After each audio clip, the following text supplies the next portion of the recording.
Now sometimes when I'm watching football, I'll just put my hands up and say, man, I was unfamiliar with your game. And the other day I sat down and watched Atletico Madrid versus Barcelona in the Copa del Rey semi-final.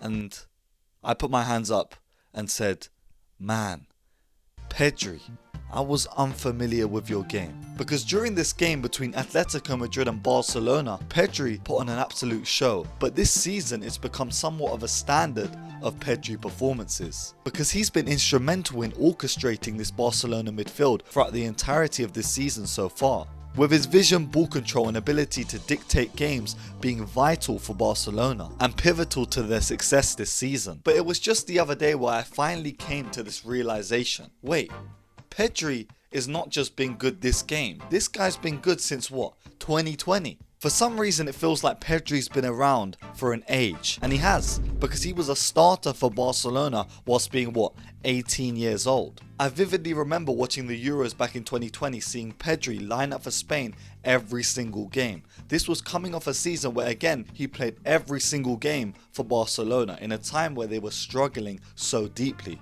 And in them deep waters stood the likes of Pedri, who brought this Barcelona back to life, revitalizing them, and now look at them go. He's one of the main men in this Barcelona side, but constantly is overshadowed by the brilliance of their attack. And I'm a key example of this because I've overlooked Pedri for way too long. In the game against Atletico Madrid just the other day, Pedri was one of the key players that helped, recover the 2-0 deficit at the start of the game. Of course the match ended 4-4 in the end, but this guy, he can't go in goal. Or can he? I don't know. He was the guy that initiated the attack and fired up the Barcelona side to make that comeback, creating 5 chances in the game and also having 7 progressive carries of the ball, meaning that he was bringing that ball forward for Barcelona and initiating attacks, linking up the play. And he's not just good on the attacking front too, he's very solid when it comes to defensive pressures of the ball. An all-round 8 for Barcelona and one of the best midfielders in the world, overshadowed by the brilliance of, the Jude Bellinghams just because his PR is better. And I know I've been a prosecutor of this crime too, talking about Jude Bellingham when Pedri has been level-headed with this guy since, I don't know, Bellingham came to Real Madrid. But unfortunately Pedri has had injuries here and there, keeping him out of the side. But whenever I've seen him start and I've actually sat down and watched 90 minutes of Pedri, bro, this guy is world class. This season he's got 8 goals and 12 assists while also averaging 8 progressive passes per 90. And I feel like I just had to mention Pedri in this video because I don't watch a lot of Barcelona, week in and week out. But when I do,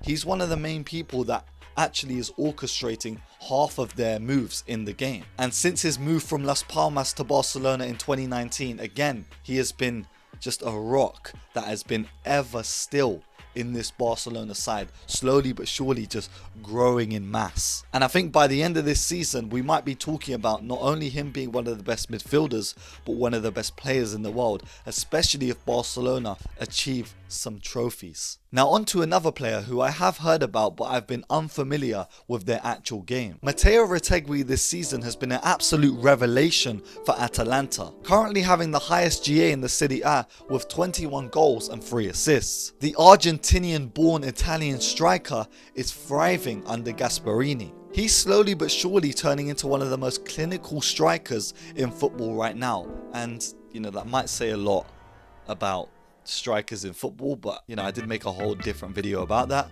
But we have to pay the respect when the respect is due, because you don't just get to the top scorers of the Serie A just by being mediocre. You have to have some X factor about you, and I think one performance that kind of exemplifies that he has that X factor was the game between Atalanta and Juventus. He has been immense this season, and I think his play has been enhanced by the likes of Ademola Lookman and De Catalare, who have been either side of him, because not only does he linger around in the box, but he can drop deep, receive the ball and do link up play with his wingers. But you guys know me, I'm not too quick to gas up strikers. I need to see more of Retegui. He might be the top scorer this season, but I've seen it before. I've seen Piatek be the top scorer or go on this amazing run of form in the Serie A and then just completely disappear off the face of the earth. I need to see a bit more from Retegui, do it in the big games that are in you know, the Champions League, etc., which of course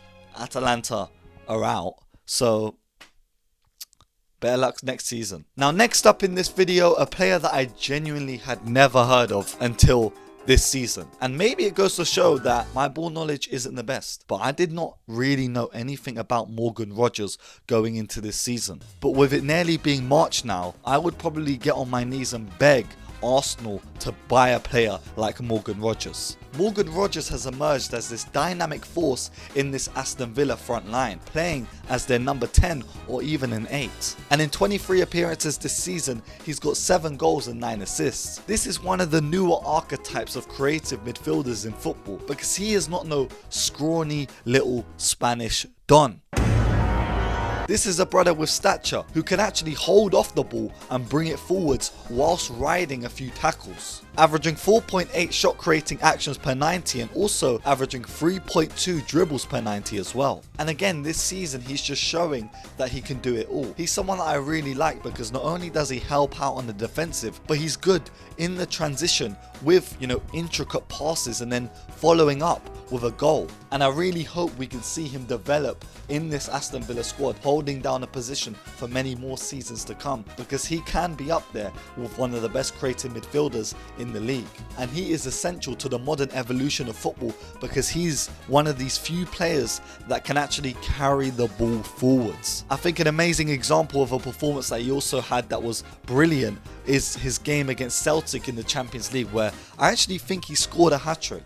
You know, someone do the editor, do the fact checks on that. But I'm sure he had an amazing performance in the Champions League, and he's been having amazing performances all season. Now, the fourth player I got to talk about in this video is a man that I slandered in my video ranking every single right winger in football. I actually wrote him off going into this season, saying he was finished, a failed prospect. But no, right now as of making this video, Ousmane Dembele has the highest GA in Ligue 1. In 22 games he's got 16 goals and 10 assists, and week after week he's just getting better and better, and I think I know exactly why. Throughout the majority of his career, even when being at Dortmund to Barcelona, Dembele has always been a guy that thrives on being confident. If he gets that first take on successful in a game, Dembele is having a field day, but when he doesn't, he's a ghost. And suddenly it's like the world is now revolving around Dembele, because everything he touches is turning to gold, because his confidence is at an all-time peak.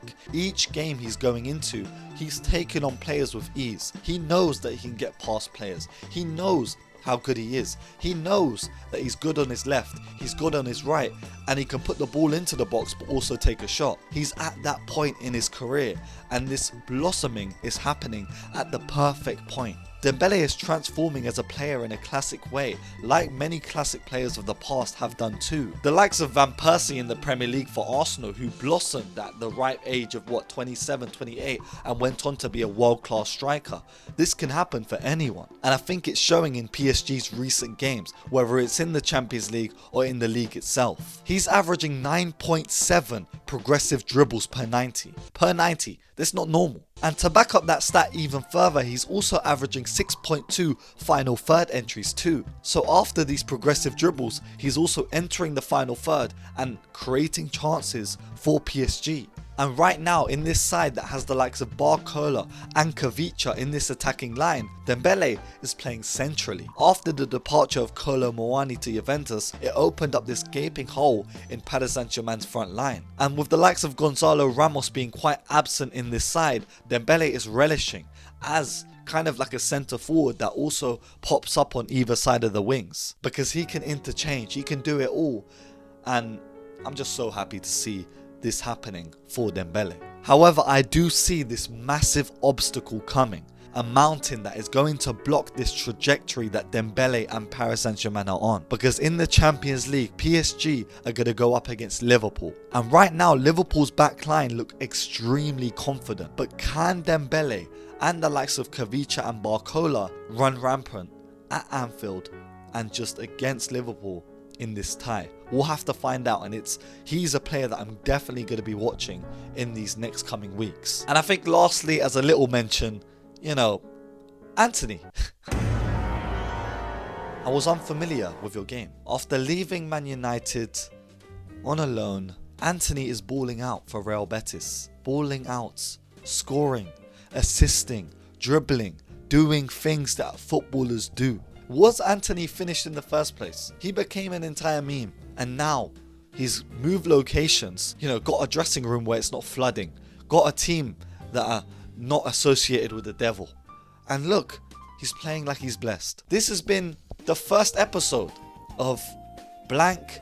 I was unfamiliar with your game. Let me know any other players that I need to be more familiar with, and we can make this a monthly thing where we talk about players that I don't give enough light to, because there's so many players that I just disrespect and don't talk about because I can't watch every game. Do you think I have good Wi-Fi to even watch games? I can't watch games. If I don't watch games, I'm not lying and saying that I watch players that I don't watch. So give me players to watch, I'll watch them and then make another video. But yeah guys, as always, this has been Jib Rules. Make sure you leave a like, comment, subscribe. Also join the channel for all my unlisted videos and just to support the channel even more. And of course, stay safe, stay blessed, and peace.